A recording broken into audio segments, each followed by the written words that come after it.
Paborito. Anda, Paborito. Bani, Paborito. Bulinaw, Paborito. Burgos, Paborito. Dasul, Paborito. Infanta, Paborito. Mabini, Paborito. Tanjatsual, Paborito. Aya, 88.1 Radyo Pangasinan. Balita sa umaga. Musika walang sawa. Pangasinan Gulf Waves Network Corporation. Sa Pangasinan, ito ang DWJE 88.1 FM Radyo Pangasinan. Paborito. Kahit saan sulok ng Pangasinan, Paborito. ikaw ang pinag-uusapan. Paborito. Ang radyo na paborito ng bayan. Paborito. DWJE 88.1 FM ang pinapakinggan. Paborito ng kabataan at matatanda. Paborito. Paborito. Paboritong pakinggan sa bus, tricycle, jeep at mga opisina. Paborito mo, paborito ko, paborito natin lahat. DWJE 88.1 FM Radyo Pangasinan. DWJE 88.1 FM Radyo Pangasinan.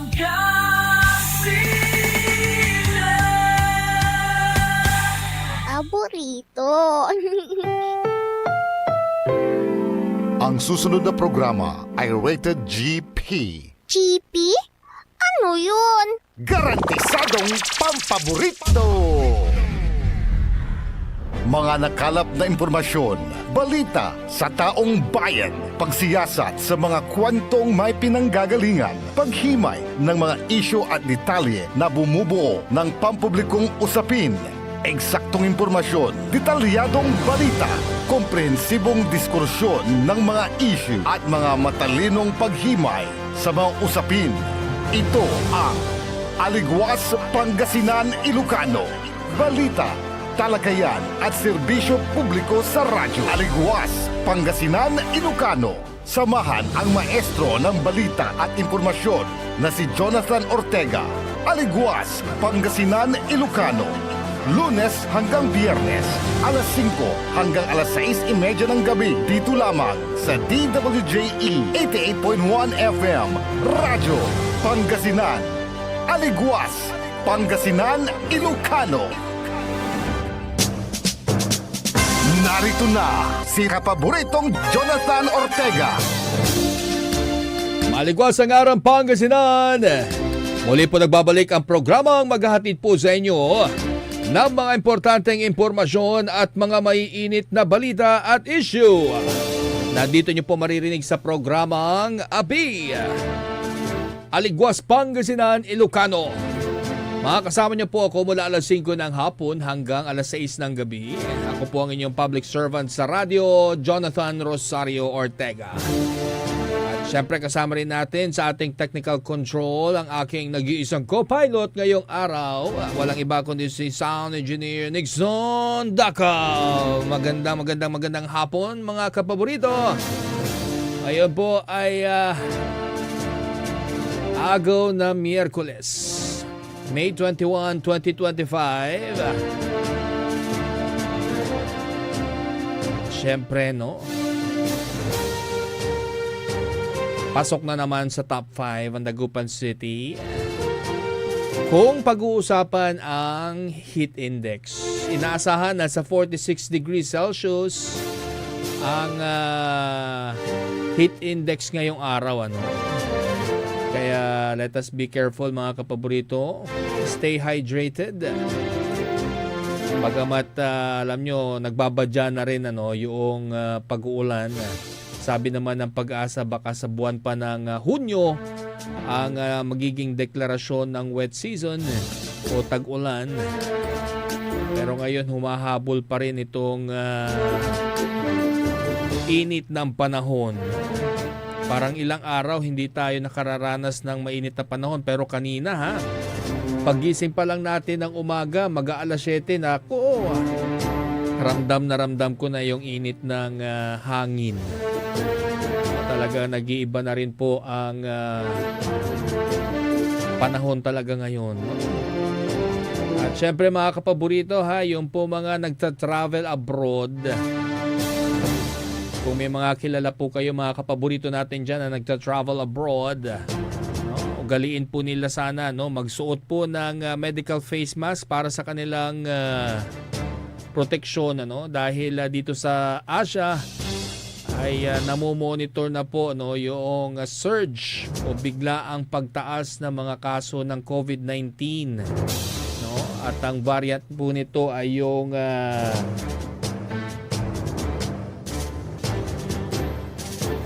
galing yan sa Omicron Yung JB1 variant.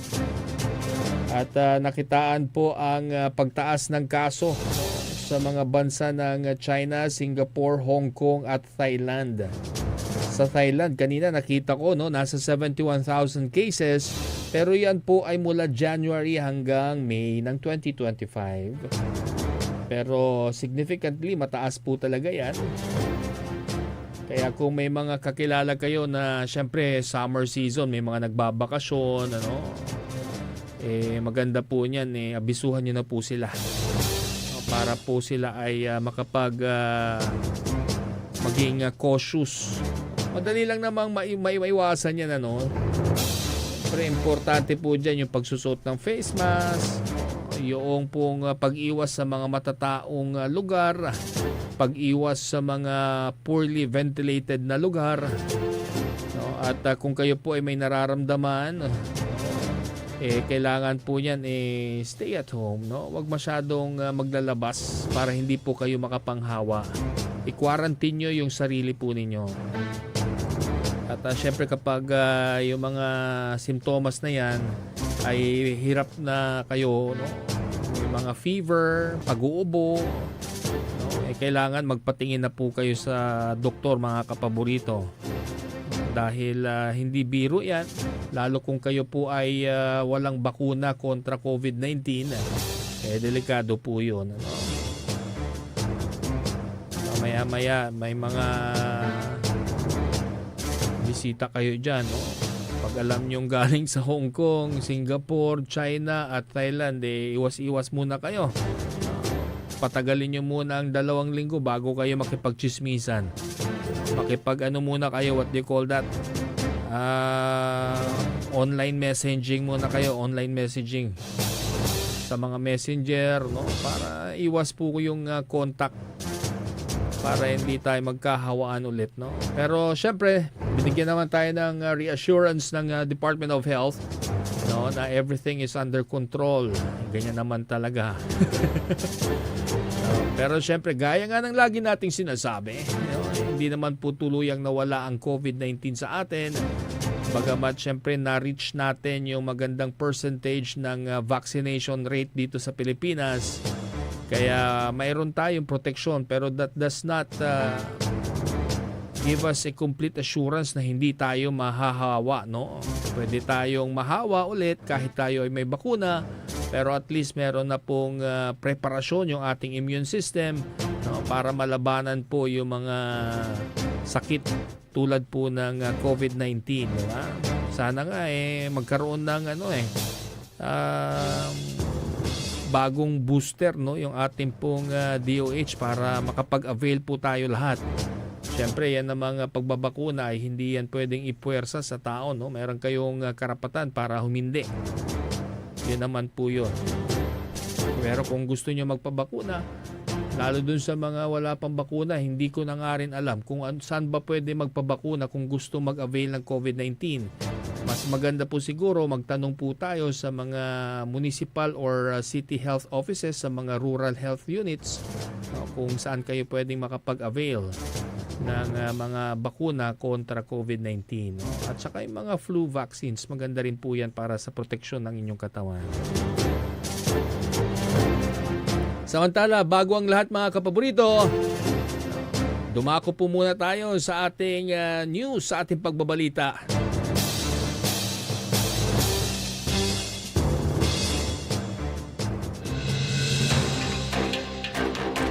ICC pumayag na palawigin ang deadline para sa pagsusumite ng mga dokumento na may kaugnayan sa mga testigo sa kaso ni FPRRD. VP Sara Duterte tahimik pa rin sa pahayag ni President Marcos na handa na itong makipag-ayos sa mga Duterte. Paglagay ng hindi totoong impormasyon sa SOSE, maaring makasuhan ang nanalo o natalo man na kandidato ayon sa COMELEC. Pagsisimula ng rainy season, inaasahan na sa unang bahagi ng Hunyo.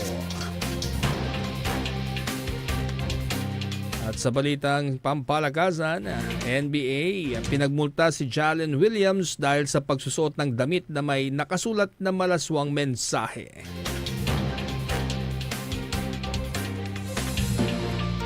Sa ating police report, 2 hinihinalang pusher ng ilegal na droga arestado sa bypass operation sa Calasiao, Pangasinan.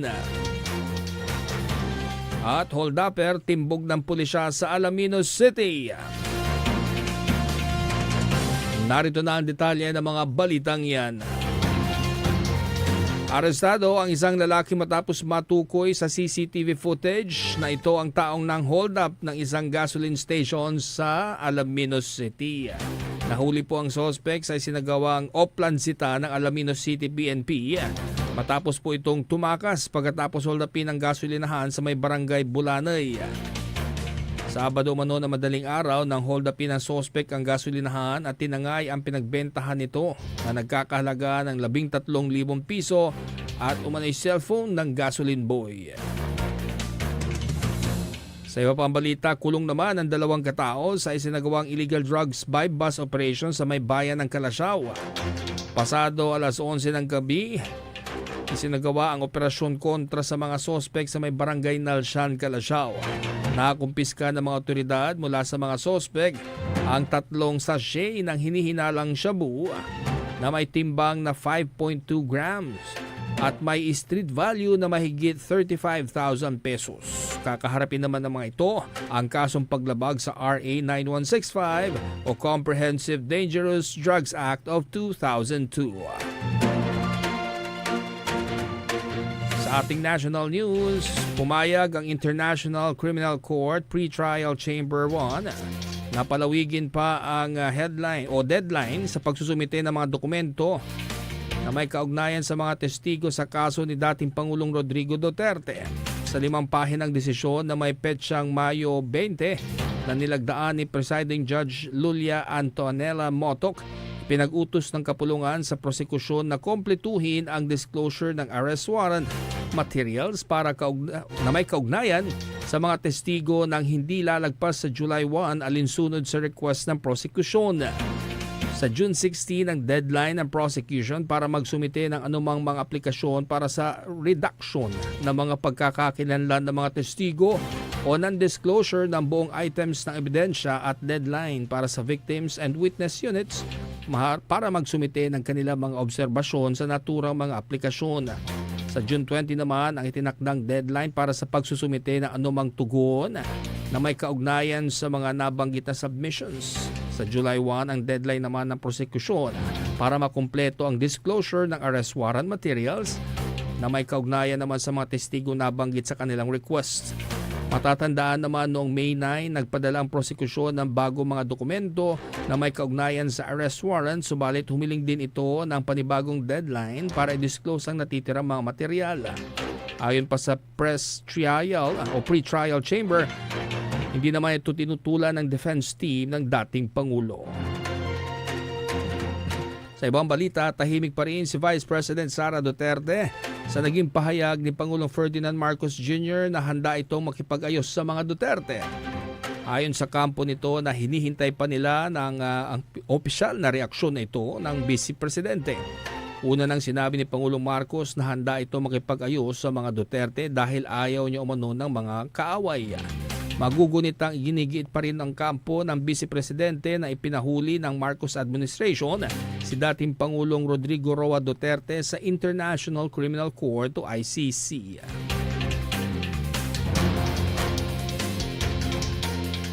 Samantala, pinaalalahanan ng COMELEC ang lahat ng kandidato sa katatapos lamang na midterm elections na magsumite na ng kanilang Statements of Contributions and Expenditures o SOSE at tiyaking tama at totoong impormasyon ng kanilang isusumite. Sinabi ni COMELEC Chairman George Erwin Garcia na inaasahan nila magsumite ng SOSE ang lahat ng nanalo at natalong kandidato, mga partidong politikal at mga party list organizations bago ang June 11, 30 days bago magtapos ang eleksyon. Dagdag pa ni Garcia, kapag nagpasa na ng SOSE at nalaman na may mga hindi pagkakatugma o hindi totoong impormasyon sa isinumite, maaring maharap sa kasong falsification at perjury na kapwa paglabag sa batas. Anya mas madali nang matukoy ang mga maling impormasyon sa mga SOSEs dahil ilalathala ng COMELEC ang mga ito sa kanilang website, katulad ng kanilang ginawa sa mga Certificate of Candidacies o COCs.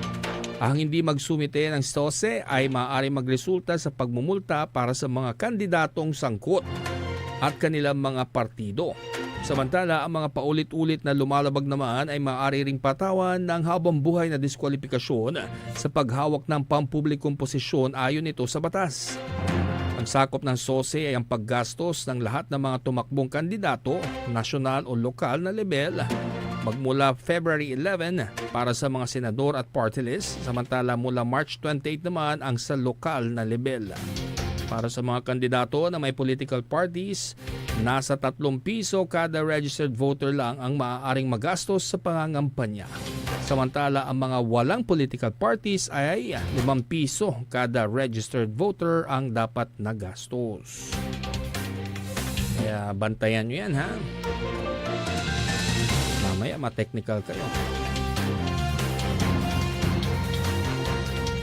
Sa iba pang balita, pinangunahan naman ni Pangulong Ferdinand Marcos Jr. ang pag-commission sa 2 bagong warship ng Philippine Navy sa ginanap na commissioning rights kanina umaga sa paggunita ng ika-127 anibersaryo ng Philippine Navy sa Naval Operating Base sa Subic, Zambales.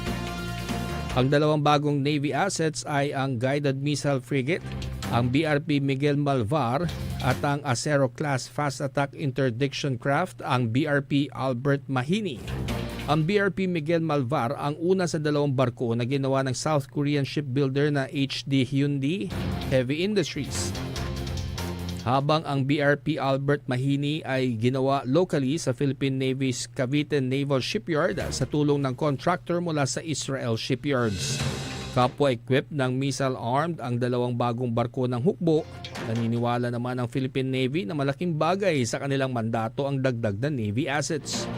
Sa kabilang dako, inihayag ni Philippine Navy Flag Officer in Command Vice Admiral Jose Maria Ambrosio Espeleta na malaki ang papel ng hukbo para bantayan ang soberanya ng ating bansa.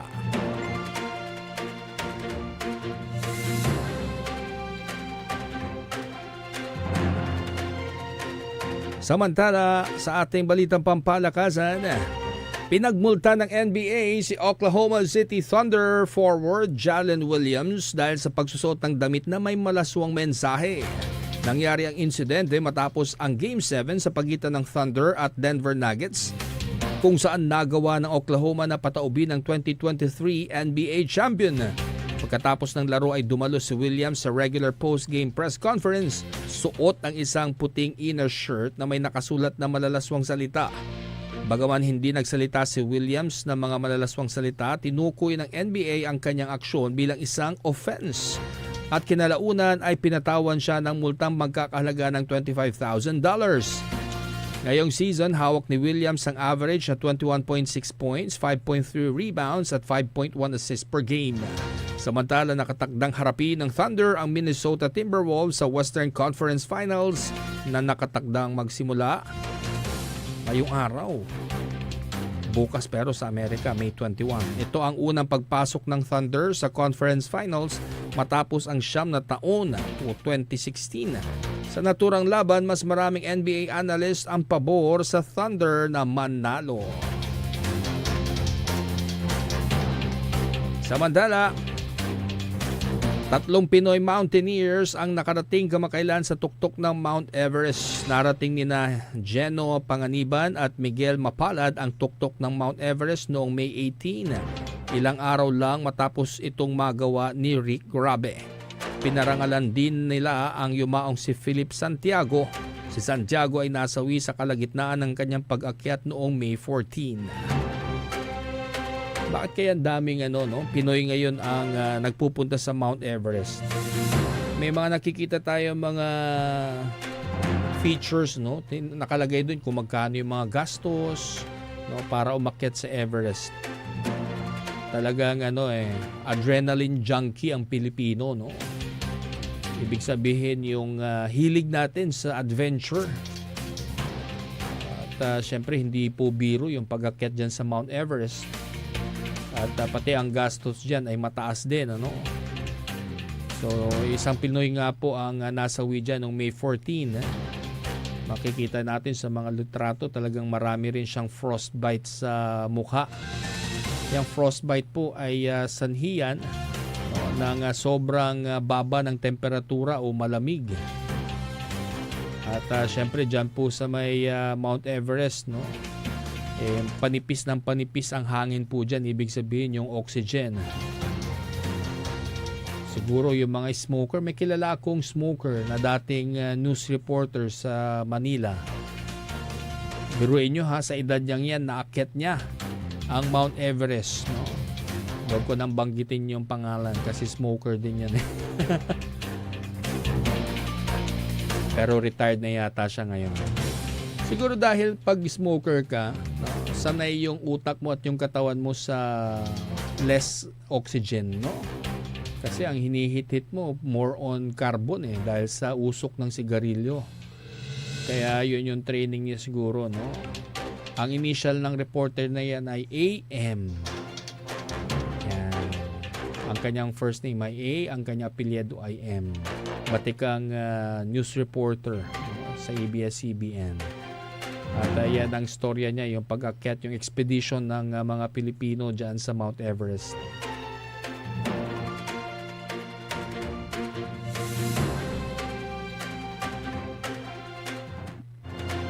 Samantala mga kapaborido,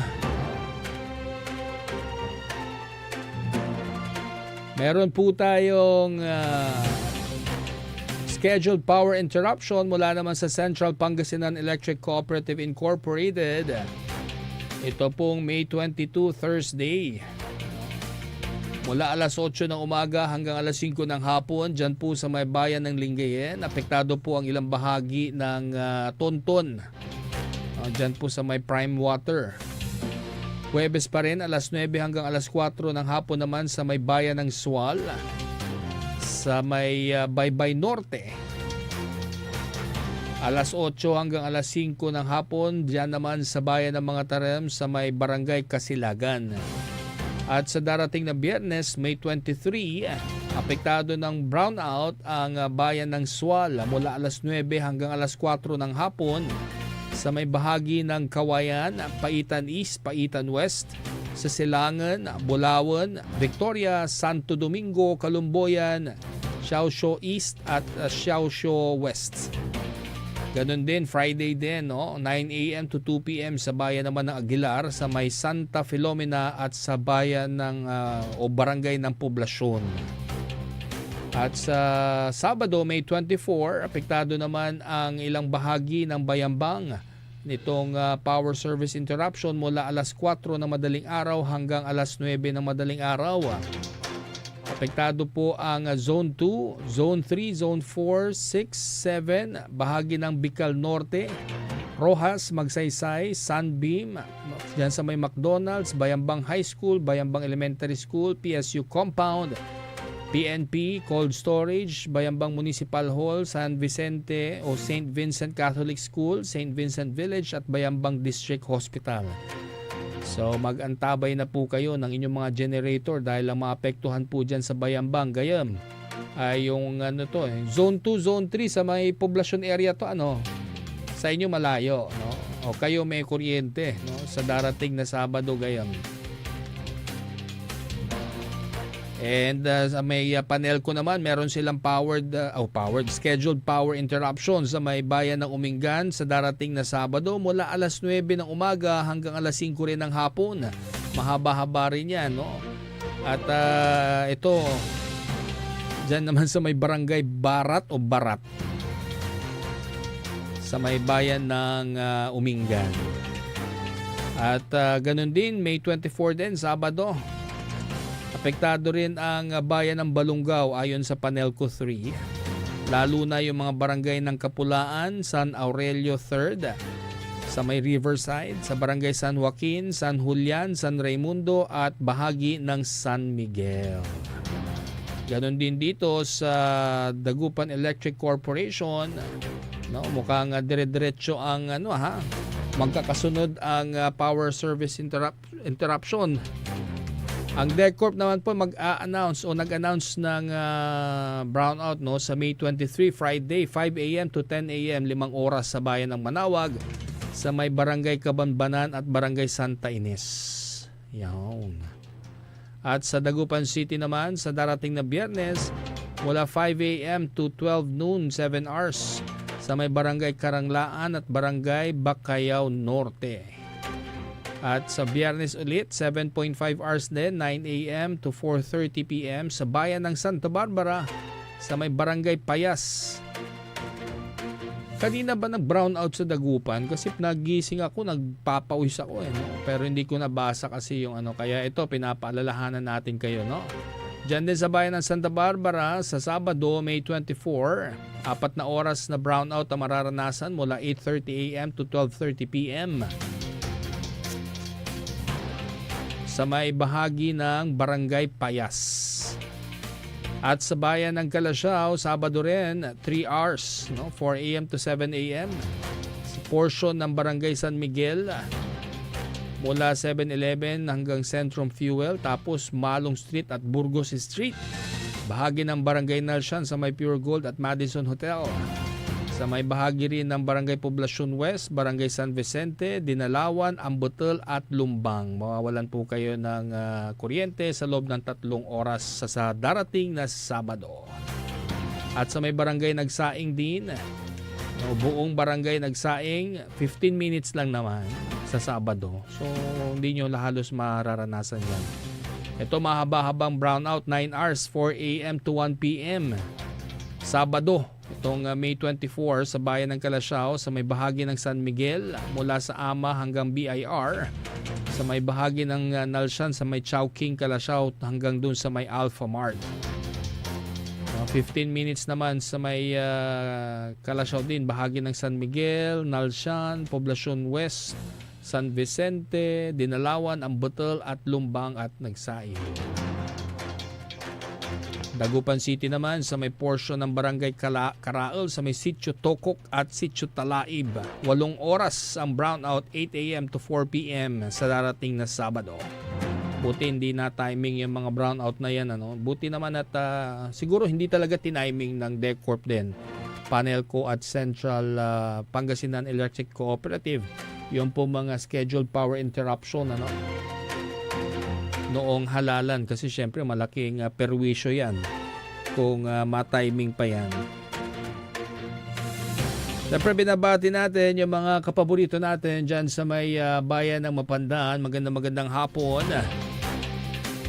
Galing tayo kay Mapandan Mayor Carl Christian Vega. Mamaya antabayanan po ninyo yung kanyang thank you message dahil siya po ay nanalo nitong May 12 elections. At siya po ay nasa kanyang ikalawang termino na. At syempre, pabangan natin kung ano yung mga mensahe ni Mayor Carl. Hi, hello syempre sa lahat po ng bumubuo ng Municipal Hall ng Mapandan. Kanila Sir Jeff, sa MSWDO, MDRRMO, sa Mayor's Office, kanila Ma'am Sheila, kay Sir Felix, hello kay Boss Darwin, kanila Mikay, Ma'am Helen, sino pa ba, Ma'am Beda. Magandang hapon po sa inyong lahat dyan. At syempre dyan sa may budget, hello po. Pinabati ko rin yung ating mga kapaborito. Diyan po sa may barangay Nagsaing. Magandang hapon. Kay incoming barangay chairman Rufo Agustin. Magandang hapon po sa inyo. Siyempre siya ang lolo, no, ng mayor-elect ng bayan ng Calasaw, na si Liga ng mga Barangay President, Mayor-elect Patrick Agustin Karamat. Hello din kanila Ma'am Marmy. Pagaling kayo Ma'am Marmy. Kanila Boss Carlo, Ma'am Pao, at kanila Sir Brian, sa lahat po ng Team Patak. Kanila Ma'am Marie Chris, magandang hapon. Oras natin, alas 5:30 na po ng hapon. Magbabalik po ang programang Api. Aligwas, Pangasinan, Ilocano. Makalipas lamang po ang ilang patalastas. Ang puta-putang Iren Balita. Araw-araw na tayo po'y nasa Senado. Araw-araw po kaming magtatrabaho para sa kapakanan ng inyong mga anak. Ang puta-putang Iren Sunata. All I dream of is your eyes.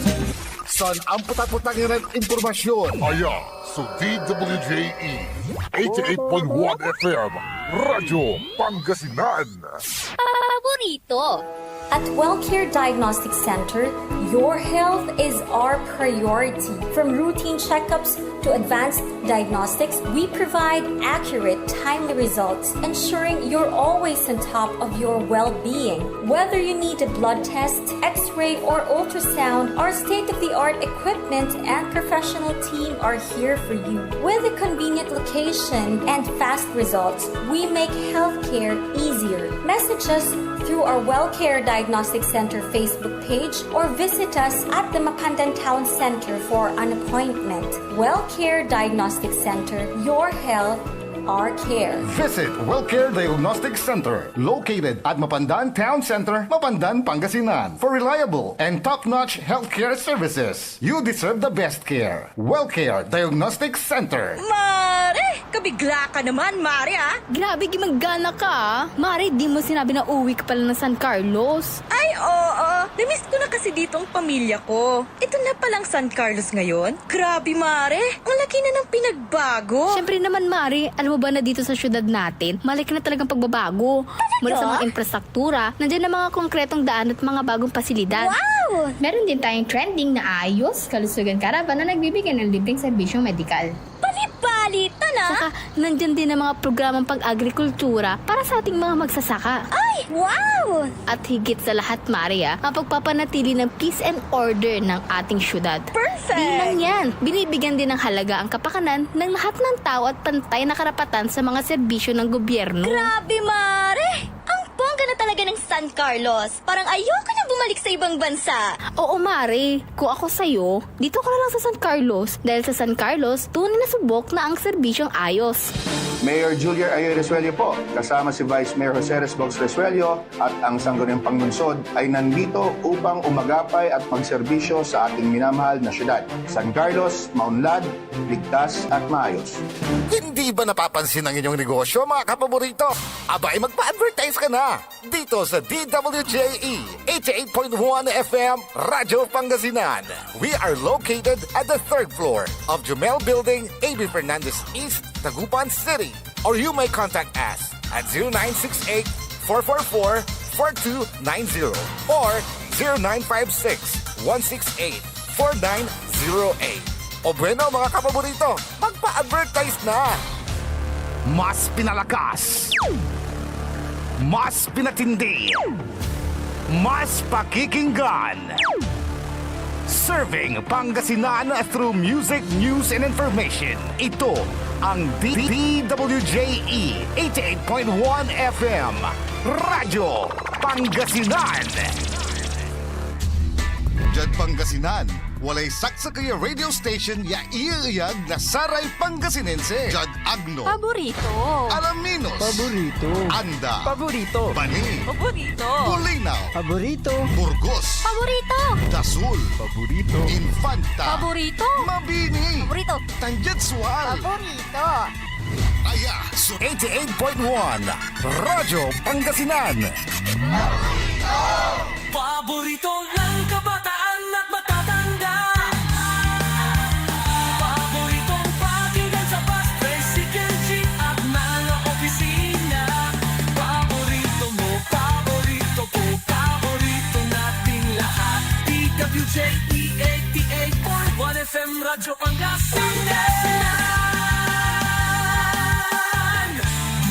DWJE 88.1 FM Radyo Pangasinan.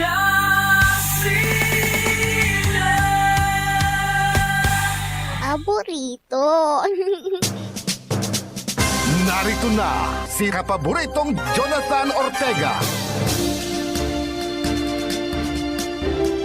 Maligwas ang araw Pangasinan.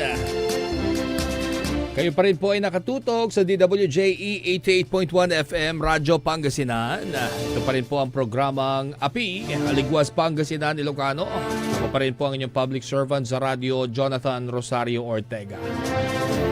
Kung meron po kayong mga opinion, suhestyon, komento, at mga balita na nais pong i-share sa amin, pwede po kayong mag-text sa ating mga numero. Sa Smart, meron po tayong number. Feel free to message us 0939-100-9931. At sa Globe naman ay 0927-974-2784. Pwede rin kayo mag-iwan ng mensahe dyan po sa ating Facebook page. Hanapin nyo lamang po ang ating programa. Mula alas 5 ng hapon hanggang alas 6, Mondays to Fridays, ang Aligwas Pangasinan, Ilocano. At syempre mga kapaborito, gaya nga po ng nabanggit ko kanina, galing po tayo sa bayan ng Mapandan at kinumusta natin ang bagong panalo, na panalo lamang, re-elected again. Sa kanyang ikalawang termino, si Mapandan Mayor Carl Christian Vega.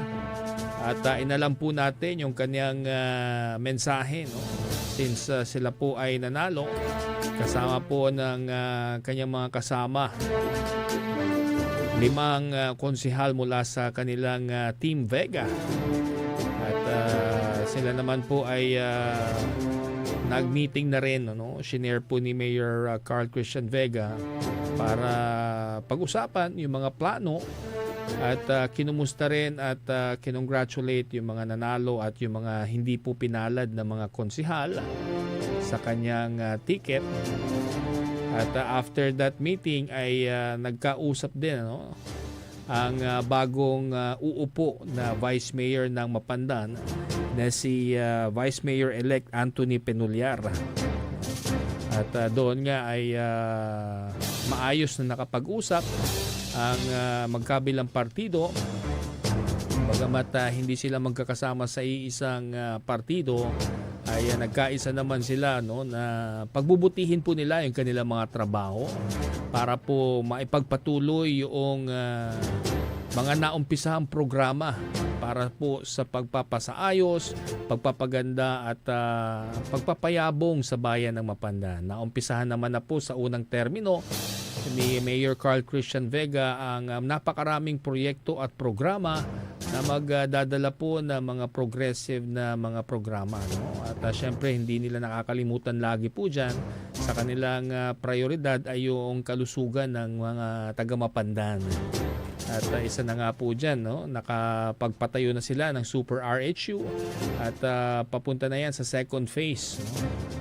Ang Mapandan na rin po ay mayroon na ring sariling stimulation and therapeutic center para sa mga batang persons with disabilities, yung mga may cerebral palsy na kailangan po ng rehabilitation ng kanilang kanatawan para po mabigyan sila ng mas magandang tsansa sa kanilang buhay at makapag-perform ng mga task. Ganon din syempre yung iba pa mga serbisyo, meron sila mga patient transport vehicles. Ayan nga ay naging issue nga. Merong mga naging issue tungkol po dyan. Pero syempre sabi naman po ni Mayor Carl Christian Vega, wala naman silang ibang hinangad para po sa bayan ng Mapandan. Ay yung pagsilbihan ng mga taga-Mapandan ng wasto at maayos at walang ibang hangarin dyan. At yan po ay galing po sa pondo, sa revenue at sa mga taxes na binabayaran ng mga taga-Mapandan. Kaya nararapat lamang po na ibalik po din yung serbisyo sa mga tao.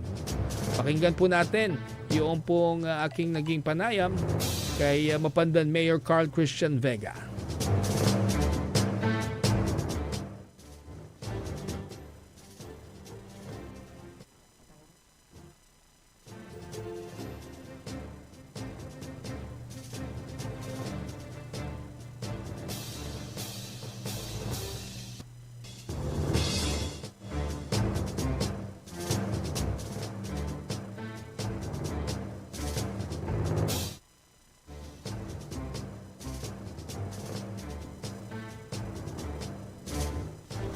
Ayan ha, abangan lang po natin yung audio no, ng panayam kay Mayor Carl Christian Vega.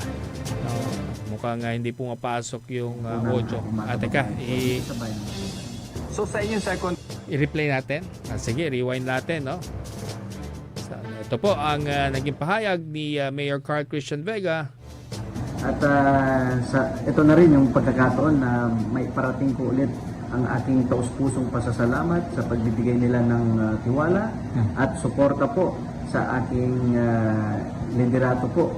At ngayon ay meron na naman po tayong another term na binigay sa atin para tayo po ay makapagbigay serbisyo po ulit sa ating mga kababayan at lalong-lalo na sa mga nangangailangan pa ng ating tulong in terms of syempre mag-focus pa rin tayo sa agriculture at sa livelihood para naman umangat po ang antas ng kabuhayan po ng ating mga kababayan po dito sa bayan ng Mapagdan. So sa inyong second term, sir, ano pa yung mga abangan po natin this second term? Marami po tayong nakausap, mga naka-meeting sa previous administration, previous term po natin. Ngayon, nakausap po natin yung mga different investors at sila po ay willing na mag-invest po dito for as long as ayusin lang natin yung mga dapat nating ayusin. Plus, yung inaayos nating building sa likod na one-stop shop wherein ipapackage po natin sila para po sila ay magkaroon ng ease of doing business, sabi nga po nila. Para kung sino man ang gustong mag-invest at magbigay ng opportunity dito sa ating bayan, in return, bibigyan po natin sila ng suporta at para po sila ay magkaroon ng at least hindi po mahihirapan para in terms of pag-process pa lang ng kanilang permits, tayo po ay magbibigay ng assistance para po sa kanila. Ayun. At syempre, before magkaroon ng halalan, sir, nasabak tayo sa mga konting controversies. Ngayon, napatunayan, no? With the number of votes you got this past election, napatunayan, no? Na malinis ang inyong hangarin, ang inyong objective to serve Mapandan. Yun nga po, bilang isang public servant, simula day one po, wala po tayong sinasayang na panahon para po maiparating sa ating mga kababayan. Kulang na kulang po talaga ang 3 taon. At ngayon po na napagbigyan pa po tayo ng isa pang termino, ay maganda na po maisasaayos at i-continue. Gaya po ng ating sinasabi po parati during our campaign na ipagpatuloy po natin ang naumpisang kaunlaran. So ito na po yung chance na ibinigay ng ating mga kababayan. Kaya po tayo po tuloy-tuloy. At gaya ng mga nagpaabot din ng mga kababayan natin sa ibang bansa, I'm sure. At tayo po'y lilipad ulit po doon dahil tayo po'y naimbitahan. And I'm sure marami po na po tayong iuwi na mga magiging proyekto dito sa ating bayan ng Mapandan para po yun po ay tulong din nila dito sa ating mga kababayan dito sa bayan ng Mapandan. At syempre, itong election very divisive, no? Ito pong nagdaang election and may mga nanalo na, may mga naiwan, ano? Ano po yung plano ninyo? Ano yung mensahe po ninyo sa mga nanalo at sa mga kasamahan nating hindi pinalad? Opo, gaya po ng mga bilang isang tumatayong ama ng Team Vega nga, ay immediately, the following day po ay nagpatawag po ako ng meeting para po sa ating grupo para naman mangumusta at mai-comfort at makausap personal ang ating mga kasamahan, lalo na yung mga hindi po pinalad. At wala naman pong naging problema doon. It's just that talagang ang lahat ng politiko ay dumadaan ng eleksyon. Kaya po sa mga susunod pa ay nandyan na pa rin ang pagmamahalan po namin at respeto. At gaya din ng mga ibang grupo, nagbigay na rin sila ng kortesiya para ako po'y i-meet nila ang Vice Mayor-elect at yung ibang konsehal at sila po ay kinausap na po natin isa-isa. So yan po kasi ang nakita ko pong malaking sikreto or malaking formula na ang isang success ng isang bayan ay dapat po buo at isa ang layunin. Kung tayo po ay magbibigay ng serbisyo sa ating mga kababayan, ay unahin muna namin ang aming palikuran or dito sa munisipyo para naman ang ating mga kababayan ay maniniwala sa atin. Kung tayo po mismo dito sa ating ang executive at ang sanggunian ay ang maglilid ng bagong administrasyon, dapat po buo po kami at ang layunin lang naman po namin lahat ay magbigay serbisyo. So mas maganda ang kahinatnan, ang magiging progreso ng bayan kung tayo po ay magkakaisa. Ayan. Sir, mensahe nyo na lang po doon sa ating mga Mapandanians. Yes, again, hindi lang po yung mga taga-Mapandan, pero yung mga taga-Mapandan sa ibang bansa, malaking tulong po at ramdam na ramdam ko po ang inyong pagmamahal at hayaan niyo po, pagbubutihin pa po namin, hindi lang po ako, kundi ang mga kasamahan kong mga na-elect na mga officials dito sa bayan ng Mapandan, ipinaparating po namin na hindi po kami hinto na makapagbigay ng quality na service dito sa ating bayan. At asahan ninyo na patuloy kaming araw-araw na magbibigay ng suporta po at ang pagmamahal sa ating taong bayan. Ayan po ang naging pahayag ni Mapandan Mayor Carl Christian Vega at syempre makakasama po nila no sa susunod na administrasyon ang walong bagong halal na konsehal presided by the Vice Mayor-elect Anthony Penollar. At mangunguna po sa ating mga konsehal dyan sa may Mapandan si Councilor-elect Alice Mariano. Susundan ni Councilor-elect Bang Biagtan. Pangatlo si Councilor-elect Blando Quinto. Pang-apat naman si Councilor-elect Frederick Lalas at si Councilor-elect Michael Kalimlim sa pang-limang pwesto at paborito natin to, si Councilor Freddy Penollar sa ika-6 na pwesto, si Councilor Pac Eric Paraino sa ika-7 pwesto at sa last na posisyon na magsisilbi sa susunod na administrasyon sa sangguniang bayan ng Mapandan ay si Councilor-elect Jem Castro. Ayan mga kapaborito. At syempre nananawagan tayo sa mga taga-Mapandan. Tuloy-tuloy lang ang progreso at patuloy na makipagtulungan sa mga LGUs. Lalo na sa ating si Mapandan Mayor Carl Christian Vega na lagi namang nagsisipag sa pagbibigay ng serbisyo po sa inyo. Minsan, syempre, we cannot please everyone, pero na rest assured na binibigay lahat 100% o 101% pa nga yung kanyang best ni Mayor Carl Christian Vega. Bagamat may mga kailangang ayusin, maging open lang din po kayo sa mga suggestions, comments at yan naman po ay mabilis natutugunan ni Mayor Carl para po mas maging magaan yung inyong buhay diyan sa Mapandan. Sabi nga din nila tuloy-tuloy na yung kanilang pagpapagawa noong one-stop shop para po yung batas tungkol sa ease of doing business ay maipatupad nila diyan sa bayan ng Mapandan. At kung yan po ay maipapatupad diyan, ay magiging madali para sa mga negosyante, mga startup businesses, maliit man o malaki, para makipag-ugnayan, makipagtransaksyon ng mabilis sa local government unit of Mapandan. Importante yan, At syempre, isa yan sa mga bayan ng bayan sa 3rd District. Na maliit lang ang bayan ng Mapandan. Nasa 35,000 lata ang kanilang populasyon. Pero syempre malaki po ang potential po basta magtulong-tulong lahat ng Mapandanians, di ba? At importante din po diyan yung mapanatili natin ng peace and order diyan po sa bayan ng Mapandan. At syempre hello din kay Mayor-elect Patrick Agustin Caraman. Yan, sana magkaroon sila ng ng programa dito po sa atin. Sa ating istasyon. Maganda kasi na nailalahad po ng mga local government units yung pong kanilang mga ilalatag na plataforma, yung kanilang mga programa, proyekto para po sa kaalaman ng kanilang mga constituents. Importante kasi yan, yung information dissemination, mga kapaborito. At syempre, meron din naman tayo mga social media.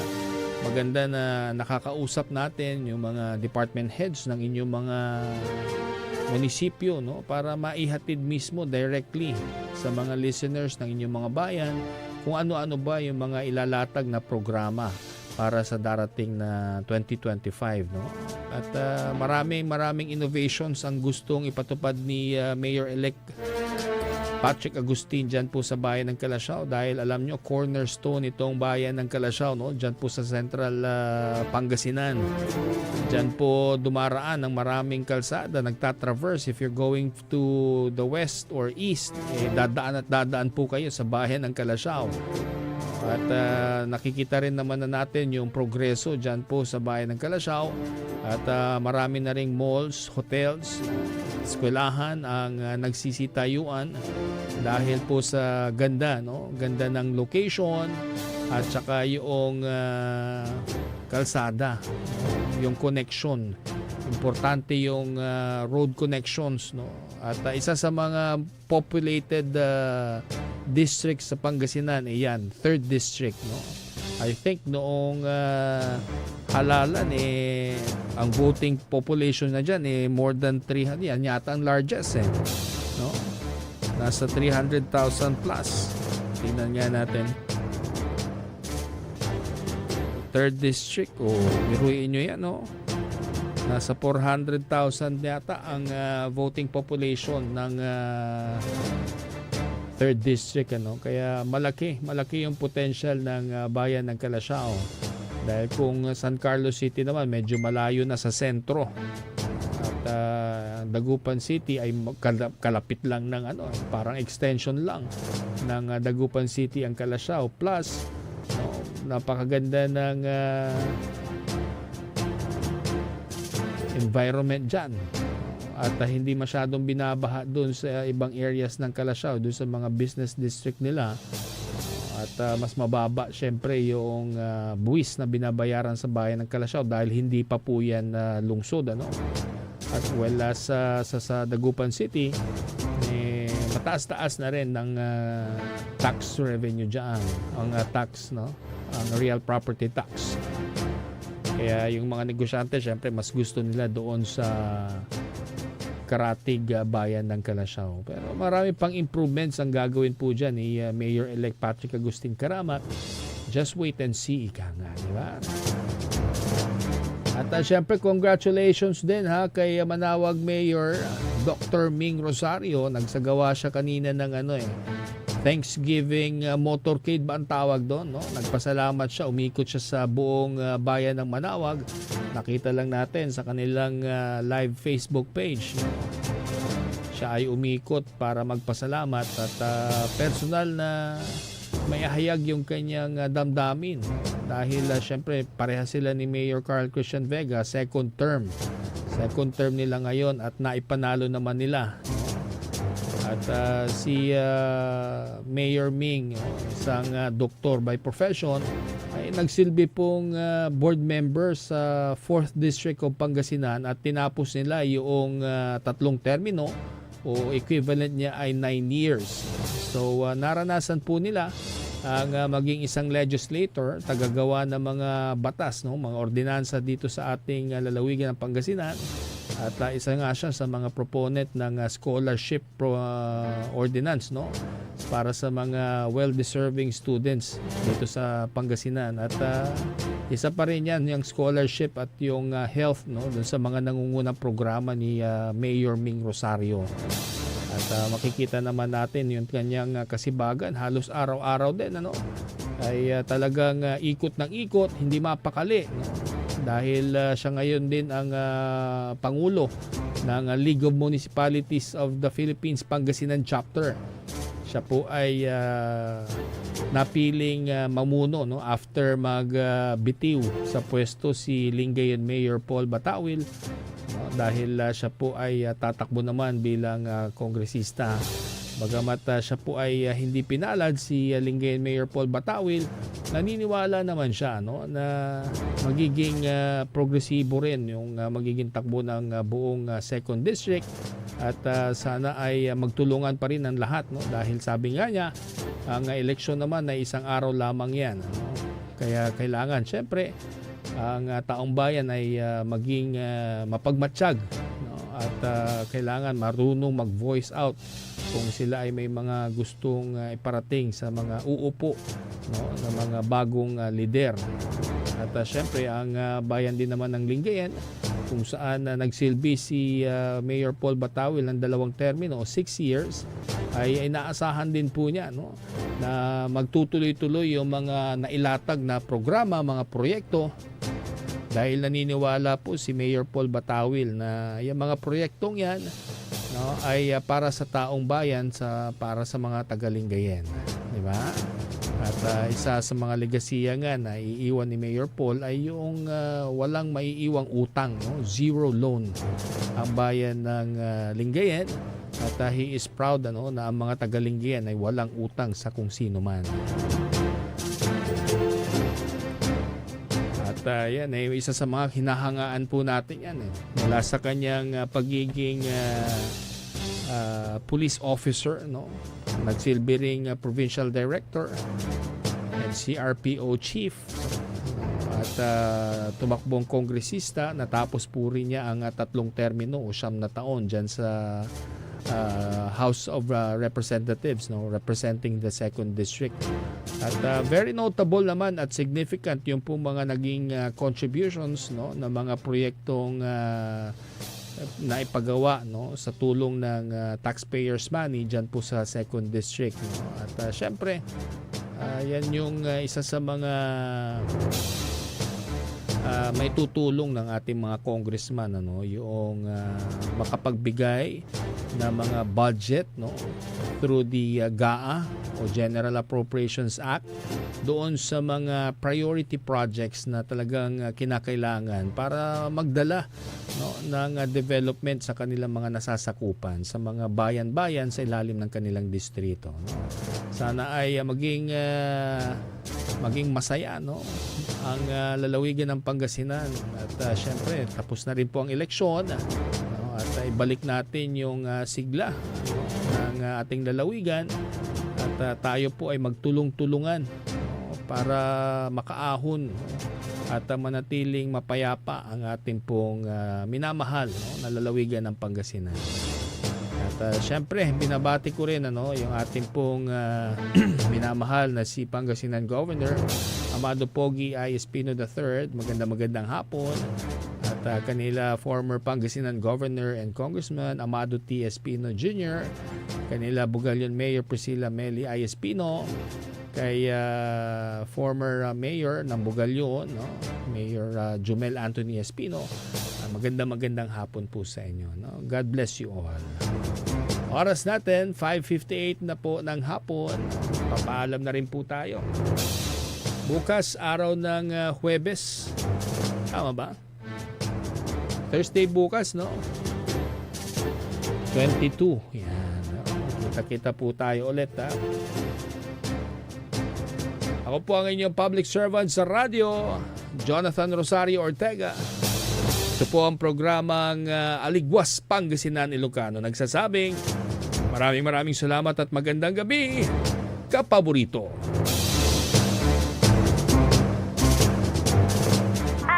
Akin pare, mandadangal kalalamot. Untag na napukpukan niya 88.1 FM Radyo Pangasinan paborito. Bali-bali rito dugan da jay.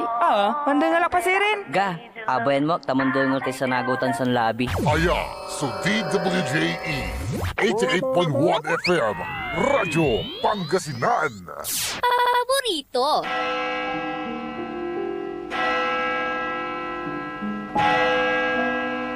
Magandang gabi sa inyong lahat.